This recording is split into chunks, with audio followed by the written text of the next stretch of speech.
Thank you all so very much for taking time in coming to ITHRA and being a part of Think 2024. Michael, if I can start with you, please, for our first question. So this year's Digital Global Wellbeing Report, one that you were instrumental in, showed a clear global trend towards a healthier use of tech, which is really good news, with more people actively seeking greater control over their digital lives. Question is, why do you think that is, and do you see it continuing in the future? Brilliant. Thank you, Mohammed, and lovely to be with you all today. I think I should start with just saying thank you to the Sync research team, so especially Fahad Al-Bayahi, who's been a very strong supporter of this research over the past 4 years.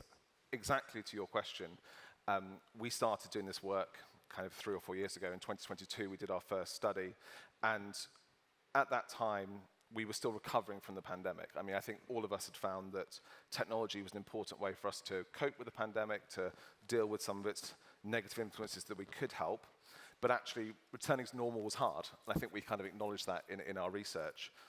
What we found when we did the survey last year, in 2023, that we're publishing at the moment, is that for most people, they feel like their use of technology is getting better. It's improving, it's becoming more healthy. Now, I wouldn't say that is healthy. So what's important here is that it's starting from a low base and people are getting better. But what we clearly see is that people are concerned about the health impact. So if you ask people about whether they find technology to be addictive, they almost universally agree. But at the same time, almost very contradictorily, they'll say that actually technology is better for their mental health rather than worse for their mental health. It speaks to this kind of paradox to our theme today in the way that people are seeing technology at the moment. So in essence, it has got better. People are finding that with this concern around digital technology, they are able to find mechanisms to cope. But I would say we're certainly starting from a very low base.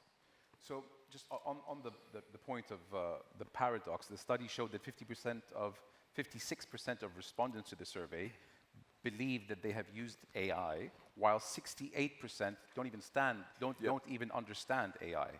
Question is, what does the understanding gap here tell us about tech today, where some people don't understand it yet use it? Yeah, I think again it speaks to these almost contradictions in the way that everyone's seeing this use of technology. It's one of these things that, so AI is something that quite clearly people think they are using a lot. But I think actually if you ask people what AI is, and I can almost say this to the room today, if we went around and asked people what AI is and who was using it and how they were using it, we get a whole myriad of different answers. And this is from a group of people who are here today at a conference about digital technology, about digital well-being.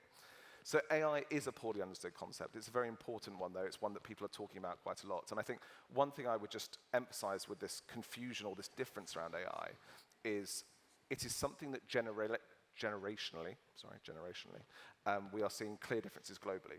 So if you look at Gen Z, they're turning around and going, well, AI is all about, it's mimicking human interaction, it's mimicking decisions that we can make, it's understanding algorithms. They grew up with algorithms, so they can talk about AI in that sense. But if you ask millennials about AI, they'll talk to you about ethics. They'll talk to you about the concerns around the issues that AI will generate. If you talk to Gen X about it, they'll say, well, how's it going to influence the workplace? So actually, AI is one of these things that globally is affecting generations much more than it's affecting regions or individual people. And we're seeing different generations really deal with it in a very different way, which I think speaks to the kind of very diverse set of opinions we have around AI at the moment. Yeah. Mo, there's always been some level of debate around the potential risks of tech advancements.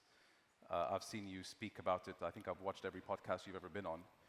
And you've actually described it as the end of truth. Can you talk a little bit more about what this means in confronting the complexities of a digital paradox? Well, thank you for watching every podcast. That's wonderful. Thank you guys for having me. I love this place. I don't think there is any debate about the potential risk of technology, right? I think there is the paradox of potential risk and potential payback, but the risks have always been there. We've lived them. We're paying for them every day. And I think they're magnified every single year that passes with the advancement of technology.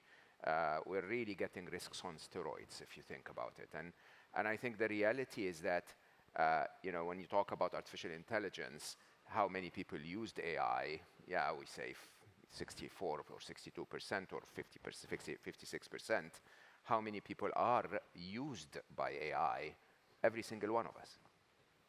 So every single one of us, as we swipe on social media or we try to find something on the internet, we're being brain reprogrammed by a machine. There is a very, very significant risk to that. And when you really think about what's happening in our world today, the truth is there is no longer any truth.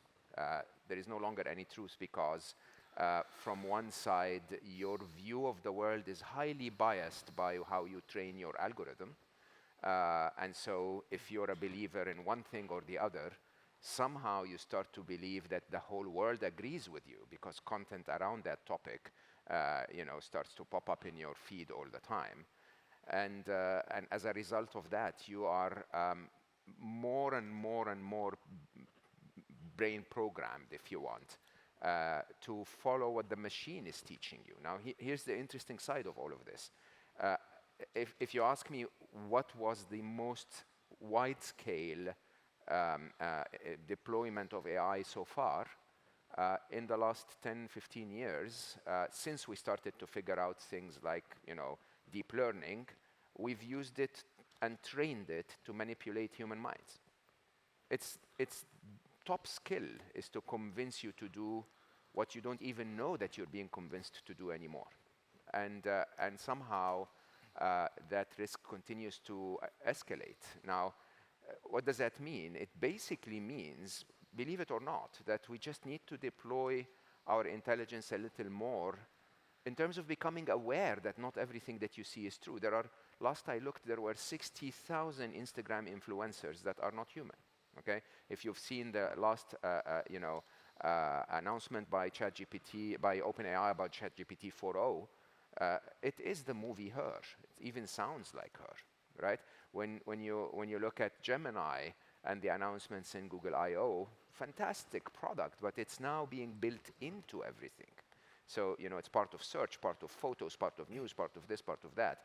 And you will be interacting with it without knowing that it's there at all. That's the natural evolution of technology. And it's quite a big paradox because I will tell you openly, I spend 3 hours a day dealing with AIs and the information wealth on the internet. But at the same time, I need to start questioning if this is the right way to live. It's always good and bad, and Anas Bukhash touched on how it's a tool that can be used for positive and negative. And if I was to ask you, are you more optimistic about the positives, or are you more worried about the negatives that AI bring? What would you say?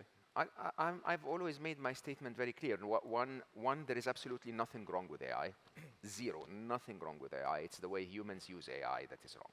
Okay? The way humans use AI for their benefits at the expense of other humans. That's one. The second, which is really very clear in my mind, is that we will go through a cycle. It's not a 1 or a 0. I think we will struggle in the coming years until we realize that this is finally working against us. We need to get to a point of unbearable pain so that we start to turn around. Okay, and if we expect that this turnaround is going to be regulation or external engagement and so on, good luck. I think the reality is that each and every one of us needs to recognize today, just like you recognize how bad sugar is for your diet, right? Those who make that decision get massive improvements in their health. The sugar industry is still rampant, right? But you can make that choice. You can personally tell yourself, I need to change something here. I need to become aware that this is not entirely the truth. I need to become aware that this is becoming so much more intelligent than I am. And rather than wait for someone to help you, I think each and every one of us needs to start making choices, just like we cut sugar, to cut stupid reels, really. Great comparison, one that resonates with me. John, your book, The Journey Beyond Fear, explores personal and organizational transformation in the face of uncertainty and rapid change. How might those learnings about handling our fears help us to tackle anxieties of our own in this digital transformation age? Well, I started writing the book, The Journey Beyond Fear, almost 9 years ago. I was traveling around the world as part of my work, and everywhere I went, the dominant emotion that I was encountering was fear. At the highest levels of organizations, lowest levels out in the communities. And I should be specific, I'm talking about fear of the future. When we look into the future, do we see it primarily as a threat or as an opportunity? And I think more and more people around the world are seeing the future as very threatening, very scary. I'm afraid. They don't want to admit the fear, and I think the first step for all of us is to acknowledge the fear because it has significant consequences in terms of our actions. And I think at one level, fear is very understandable as an emotion. I've spent decades now studying the long-term forces that are reshaping our global economy and society. And one element of that change is mounting performance pressure on all of us. It takes many different forms. One form is simply intensifying competition on a global scale. We're competing with companies and people that anywhere in the world. Second element is accelerating pace of change. Things we thought we could count on are no longer there. Then finally, if that weren't enough, there's a third element, which is because of all the connectivity we're creating around the world, a small event in a faraway place in the world quickly cascades into an extreme disruptive event, leaving us scrambling to figure out what to do next. Dare I mention the pandemic as just one example of that kind of disruptive change. Any one of those three would be pretty scary. All three together, again, I think the fear is understandable. But here, the challenge is it's also very limiting for us because it's preventing us from unleashing the full potential of digital technology. And in this context, paradoxes become a key theme in this conference. I think there's an interesting paradox about the big shift. On the one side, as I mentioned, it's creating mounting performance pressure on all of us. At the same time, it is creating exponentially expanding opportunity. We can create far more value, far more quickly, with far less resource than would have ever been imaginable. But here's the challenge. If we're driven by fear, we can't even see those opportunities, much less be motivated to pursue them. So we need to find ways to move beyond the fear and cultivate. Again, based on research I've done, I've become a proponent of a specific form of passion.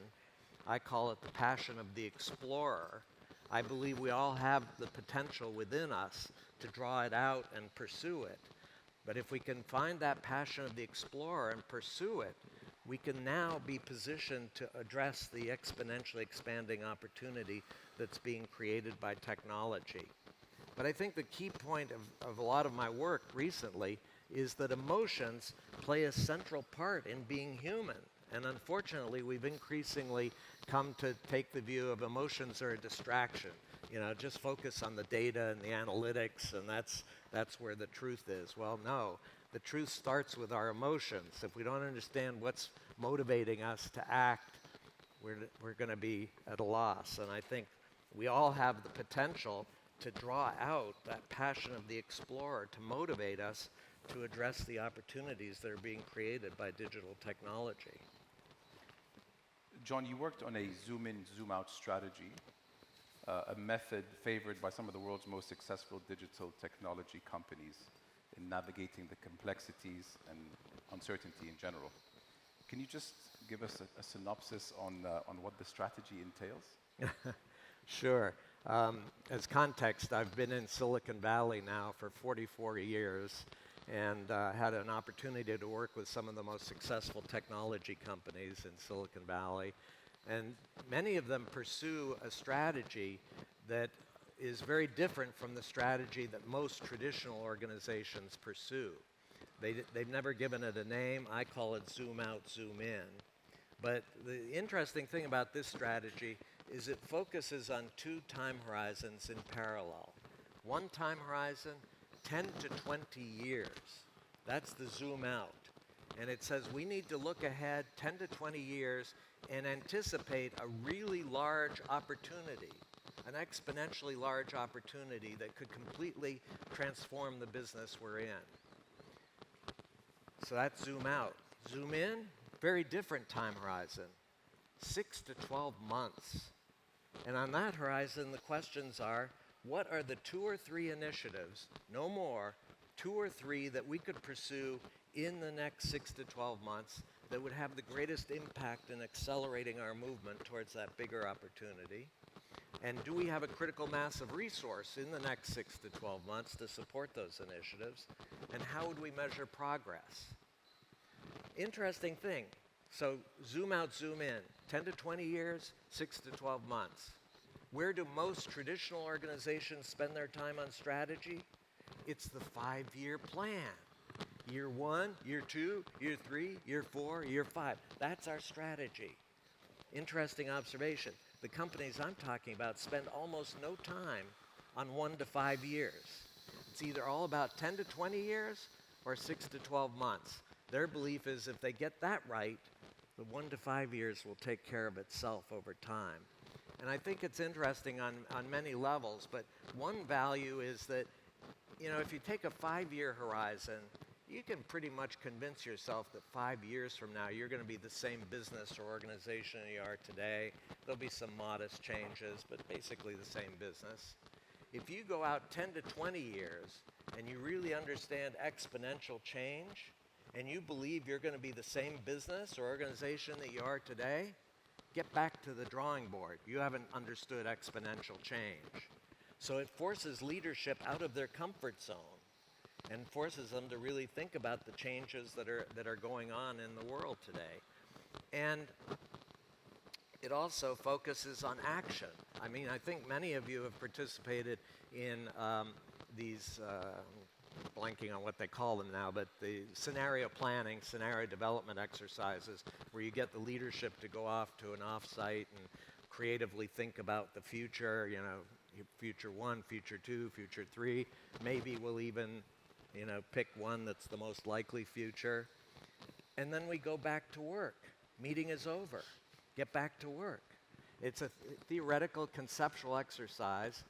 With zoom out, zoom in, the meeting is not over until we have committed to 2 or 3 initiatives in the next 6 to 12 months and committed a critical mass of resource. So it's focused on action and learning, which is a very different kind of mindset that I think helps to really drive impact. And I just want to also pull back and say that one of the reasons I'm so passionate about the zoom out, zoom in approach is its impact on emotions. I mentioned emotions before. The key here is with zoom out, zoom in, if you can identify a really exponentially large opportunity 10 to 20 years from now, it starts to build some excitement about the future. It's not just threat. There's a big opportunity out there that we can pursue. Now, most people who are driven by fear are going to be skeptical and dismissive and say, wait a minute, that future vision is just a, you know, it's a fantasy. It's never going to happen. If you can show in 6 to 12 months real movement, progress towards that opportunity, now all of a sudden you overcome the skepticism that many people are going to have driven by fear, and it overcomes the fear and they start to build that excitement and passion about how can I join, how can I participate in that opportunity. So it motivates all of us, I think, ultimately to pursue that exponentially expanding opportunity, the opportunities that are created by digital technology. So if I can, one more minute, I'll just give a quick example because many companies who pursue this strategy are not public about it. One that it has been written about that I can talk about is a small startup in Redmond, Washington back in the 1970s, a company you may have heard of called Microsoft. Yeah, I've heard of it. Bill Gates pursued a zoom out, zoom in approach to strategy. Back in the 1970s, his zoom out view of the computer industry was summarized in 2 sentences. One is computing is moving inexorably from large mainframes to the desktop. And second, if you want to be a leader in the desktop, in the computer industry, you need to be a leader in the desktop. it wasn't a detailed blueprint of what that future was going to look like, but it had enough detail that it helped them to make the right choices in the 1970s to position themselves to become a leader in the computer industry. And so I think it emphasizes the notion, you know, people say to me, well, It's a bit late for that now. after all this, hopefully you could hear some of what I said. I heard it all. Should we start again? Yeah, I'll start from the beginning again. No, so with the zoom out, it's a notion of focusing on the trends that are reasonably predictable. When Bill Gates was doing this back in the 1970s, he was looking at the progress in terms of the technology and seeing that it was exponentially improving, and you could get on the desktop the power that you now had in a mainframe, reasonably predictive. Second was he could see the frustration of people standing in line waiting to get to that mainframe so that they could get a very simple question answered. Huge frustration and unmet need, reasonably predictable that if he could offer a desktop computer, they would buy it. So yes, the future's uncertain. There are a lot of unpredictable things, but find the things that are reasonably predictable that are going to create enormous opportunities, and that's the opportunity to really drive the technology that's becoming available. Thank you. I think you have a reaction to that. I am actually very intrigued. I have to say, you really got me thinking, because you know, I spent 27 years in the corporate world, and yes, I could see fear everywhere. But as I left the corporate world, I think the paradox is I could only see greed. You could only see? Greed, as I looked back on the corporate world.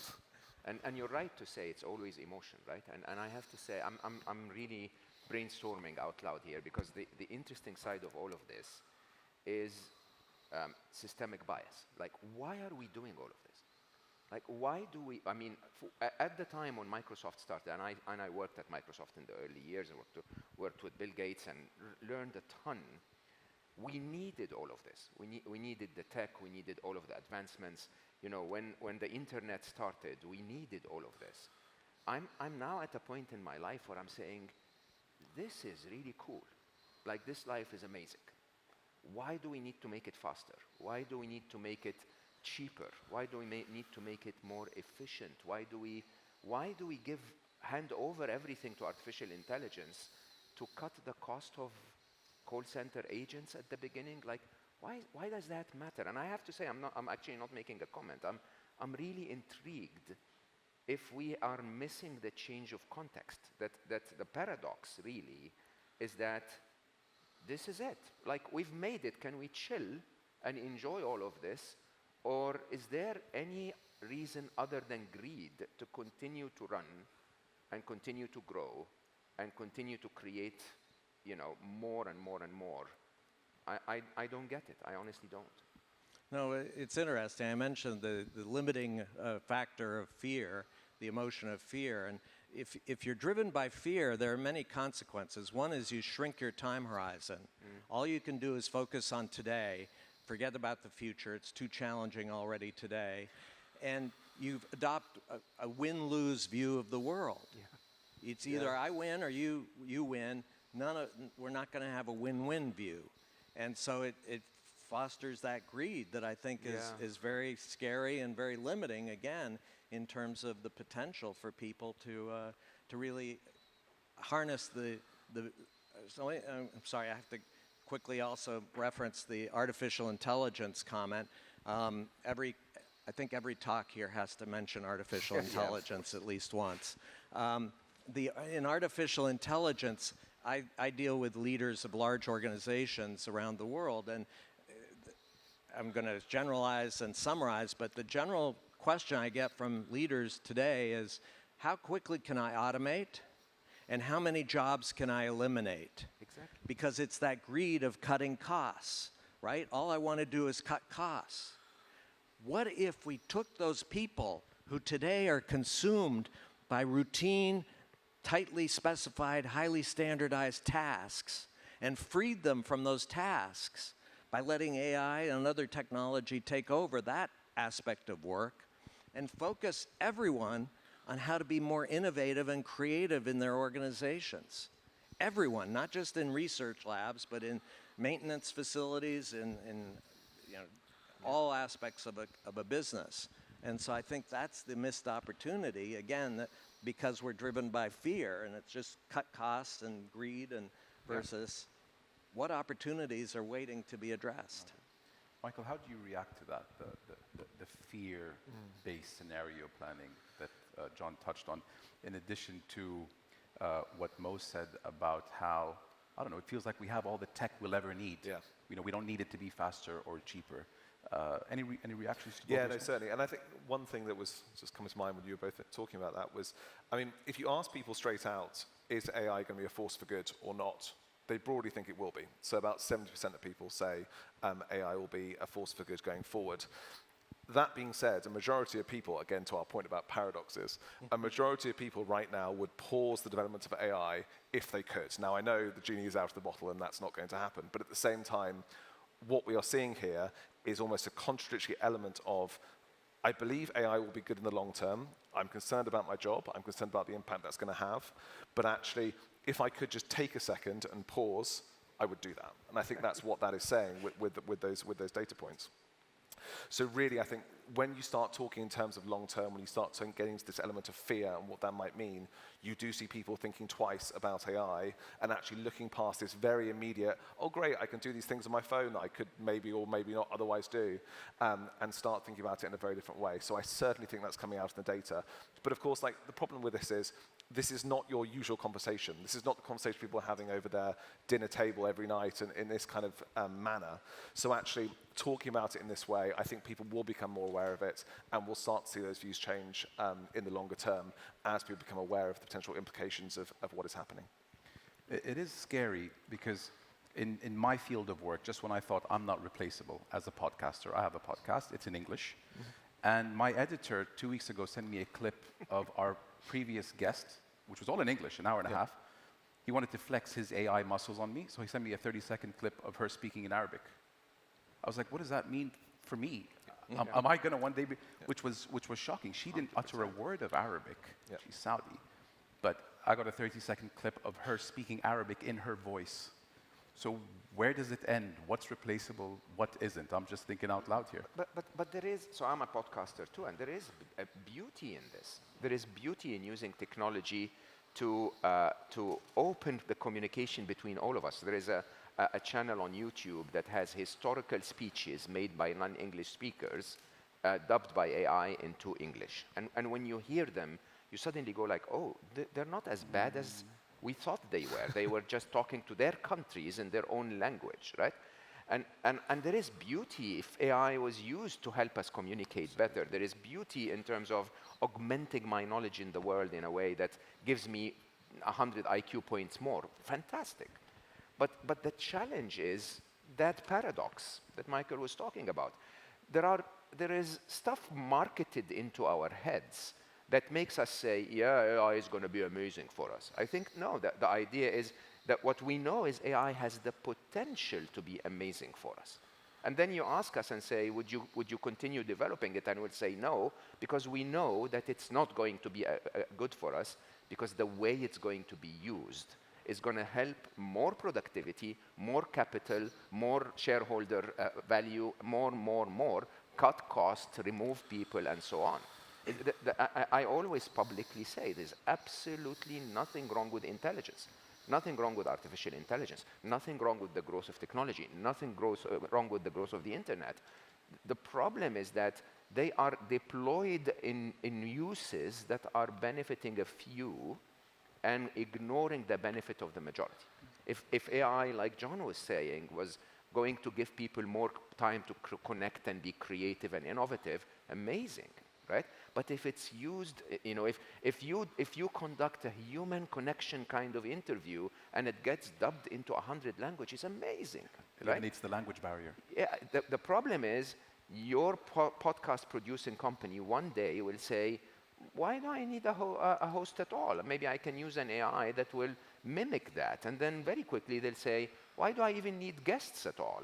I can use AIs to do that. I promise you, on my podcasts, I experimented with that. No host and no guest. AIs talking to AIs. sounds quite normal, actually, if I don't tell you that they are machines. Did the audience know any better? We never published it, but, Oh, but okay. yeah, but the truth is you can see demos of that online. The question is, whose benefit that is for? It's for the benefit of the bottom line of the podcast producing company, right? Maybe we should change our mindset. That's the paradox. So unreplaceable. Very. John, I think you had a reaction. I just wanted to offer one of my favorite quotes is from somebody you probably all have heard of, Pablo Picasso, the painter.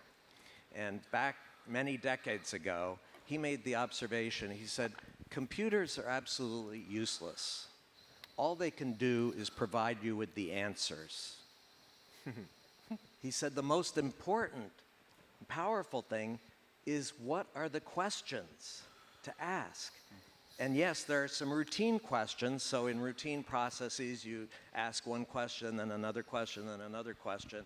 But what about the questions that have never been asked before that could lead to the creation of much greater value and deliver to stakeholders, not just to customers, but not just to investors, but to a lot of other people? And that's, I think, the real potential we have here with the technology is to let AI take all the, help us create the answers, help us with the routine questions, and focus us on the questions that have never been asked before to create much more value. Yeah. The sci-fi movies paint a grim picture of what AI has in store for us. And I'm pretty sure it's on many people's minds here of the theory of the machines taking over one day. Maybe I watch too much sci-fi. I don't know, Mo, is that Inevitable. It's inevitable? It's inevitable that we will hand over to AI. It's inevitable. Why? Because you will always hire the smartest person in the room to do the job. Will they take over? That's a different story. That's drama, right? It's inevitable that your finances in 5 years' time are going to be handed over to the smartest finance person in the room, which is an AI. It's inevitable that a lot of the admin jobs in terms of booking my flight here and my hotel and everything will be handed over to a machine. It's inevitable. Why? Because they do every task we assign to them better than humans. The question is, what do humans do then, right? The question is, can we use this? Here's the trick. The most expensive resource on the planet, believe it or not, is not energy, is not materials and so on. It's intelligence. Because with more intelligence, I can create energy for free. Energy is abundant, all of us. If I'm smarter, I can find a way to harness that energy over the next 15, 20 years, for free. In a world with so much abundance, why do we compete? Why are we waking up every morning saying, my shareholders, not his shareholders? Because we're stuck in a systemic bias of a system that we invented hundreds of years ago, 150 years ago. And we're stuck in that system repetitively in a systemic downward cyclone, okay? And the question is, we will hand over to AI, but can we do that in ways that make us free, that make us knowledgeable, that make us connected, that make us enjoy life more, okay? With abundance for every single one of us. Can we? Yes, we can. Will we? Remains to be seen. That's the paradox. Michael, we have about 4 minutes left.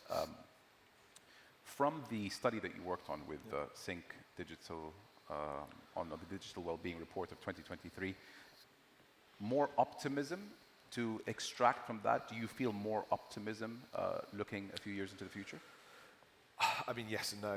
I think from our conversation just at the moment, it's clear that there are both sides to it. I think there is optimism in the sense of people are becoming more aware of the debates that are being had, and they are taking agency in ensuring that they can, to the best of their abilities, and I think that's an important caveat, to the best of their abilities, are looking to take healthier steps when it comes to these things. But I think, and it's something we haven't touched on very much right now, but I think kind of is important with this for maybe the next 12 months to think about it in terms of kind of short and long, is what does government do? And I think this is absolutely critical. We've got these big changes that are happening across the world. They're affecting people globally. No one's clear who's leading on it. It's all a bit part at the moment. So I think the key thing to make sure that we can harness the benefits of this is ensuring that actually there is clear leadership in terms of where the regulation lies. And I think the research does bear that out, that actually the leadership does need to be there in order to ensure that we can take advantage of the advantages that technology offers us. Great. Thank you. Any closing points? We have a few minutes to spare before we go into a 30-minute break. John, if you'd like to close with any comments? Well, maybe just one example that gives me optimism, that I'm not a pessimist at all. A clinical laboratory company was facing issues in their client service call center operations. Customers were very unhappy. They were leaving the company at an accelerating rate. The leader of the call center operations came to the organization, came to the department and said, number one, I promise none of you are going to lose your jobs. But your first assignment is to work with the technology department to figure out how they can take over all the routine calls that are consuming all your time. And then, when you free up your time, focus on the calls you've never seen before, heard before, and be creative about what kind of answers you can provide to the customers. And the result was customer satisfaction went way up, call center longevity of the employees got way much larger, and the interesting thing again was this notion of really unleashing the passion that the people had in that department to say, I'm finally making a difference that nobody else could make. It wasn't just following a manual that anybody could read. It was addressing problems that had never been seen or heard before. And they got excited about it and delivered huge value to the customers. So I'm an optimist that if we do this, we can unleash incredible value. Yeah. Mo? I am an optimist that if we do this, we can unleash a lot of value. And I think this conversation is about telling everyone that if we rely on the existing systems and paradoxes, we will not do this.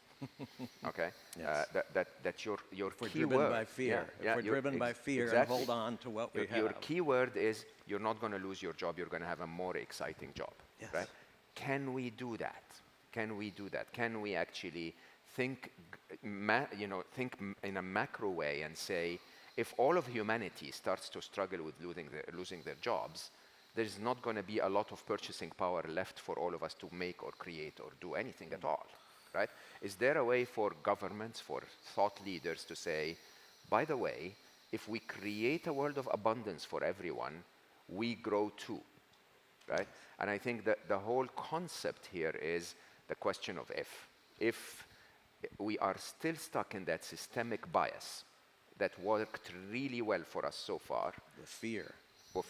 And induced a lot of fear.